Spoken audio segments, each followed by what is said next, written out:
Welcome to the book of Melachim Aleph, chapter 21, Perek Chaf Aleph, the story of Navot's Vineyard.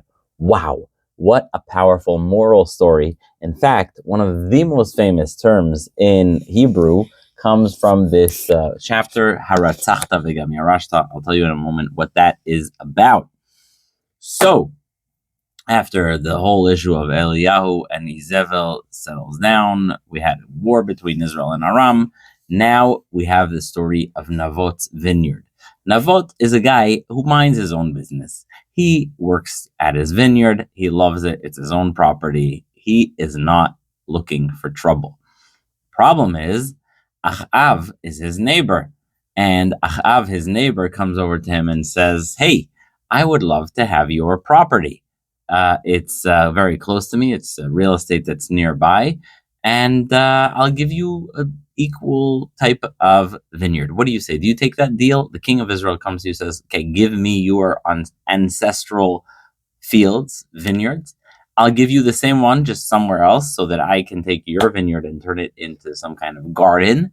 And you're right near my palace. Do you take the deal or not?" So Navot rejects the deal, but in a way that makes Achav feel guilty. Listen to this. Vayomer Navot el Achav, Chalila li meHashem. So he's already invoking Hashem, which Achav is not exactly fond of. And he says, Chalila li meHashem mititi et nachalat avotai lach. Heaven forbid that I give my ancestral property to you. Wow. It's a rebuke. Meaning, Navot is saying, I will not take away my heritage, my ancestral, traditional piece of property, and give it to you, because the Torah says at the end of Vayikra, we have a lot of it, where you're supposed to keep the property within the tribe, within the family. So he tells him, no way. So Achav comes home and he's angry and he's upset, and he's so angry. It's an expression we only saw in the story of Amnon and Tamar, where Amnon gets so depressed, he is not able to eat any bread. He's not able to eat any food. He gets in bed. Wow, what a temper tantrum, right? Like someone didn't sell their field to you and like you can't eat bread, you can't drink. All right, he had a temper tantrum. His wife comes and finds him snuggling in bed, all depressed and not willing to eat, having a tantrum.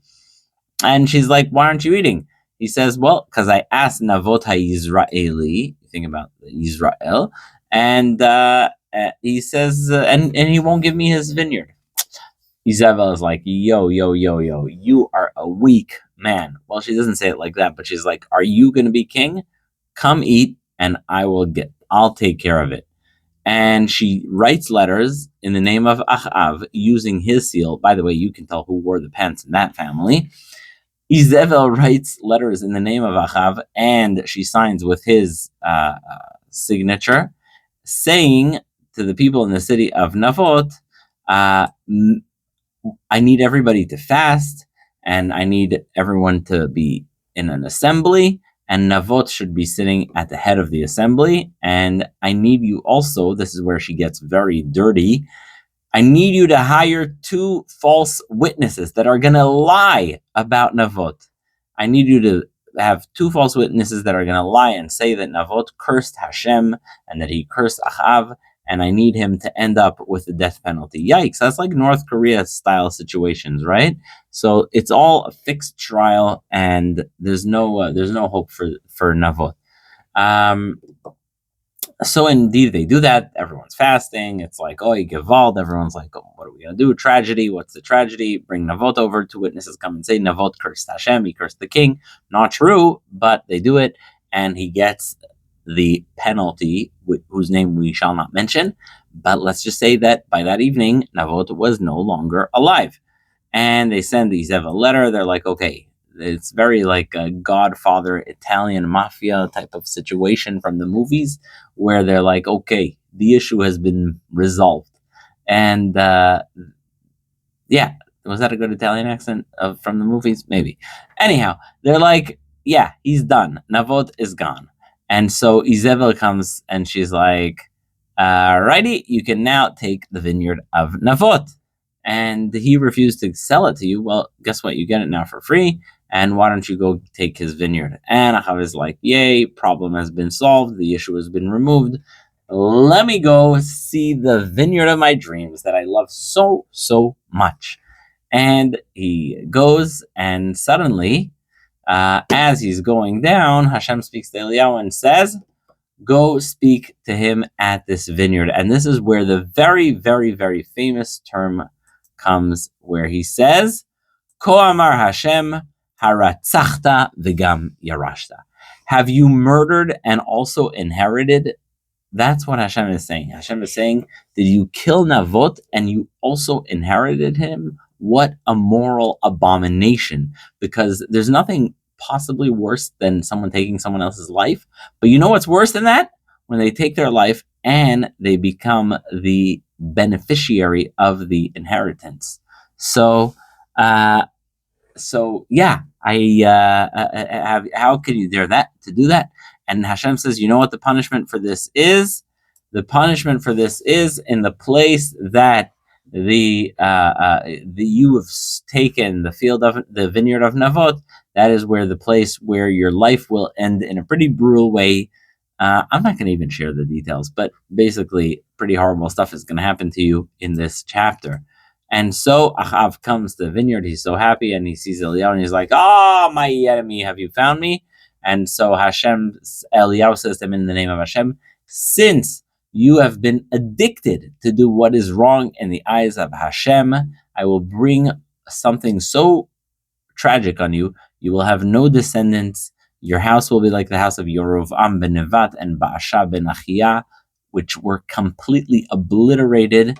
And also Izebel, Hashem has a message for Izebel, where also the same, I'm not going to share the grotesque details. You can look them up yourself, but pretty bad. Izebel will also end her life here in Israel in a pretty horrible way.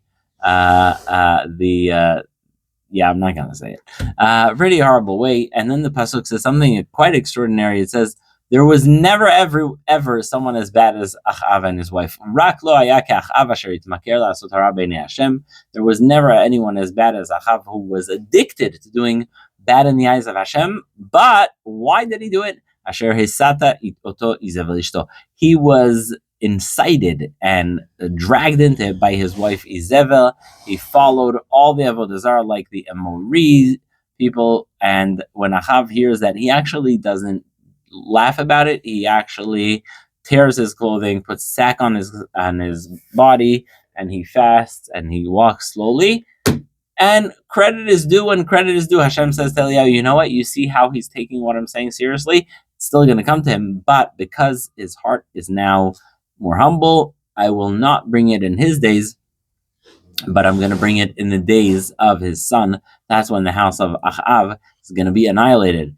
That is chapter 21, where you have the story of Navot Israeli with his beautiful vineyard coveted by Achav. Izebel cooks up a scheme after Navot refuses to sell it. She has false witnesses testify against Navot. Navot is no longer with us. Achav takes the vineyard, and Eliyahu shows up and says, Haratzachta v'gam yarashta. Have you taken his life and also inherited everything from him? That brings us to the end of chapter 21, but chapter 22 is the last chapter in the book of Melachim Aleph, so that's something to celebrate. Stay with us. Parak Chaf Bet coming up.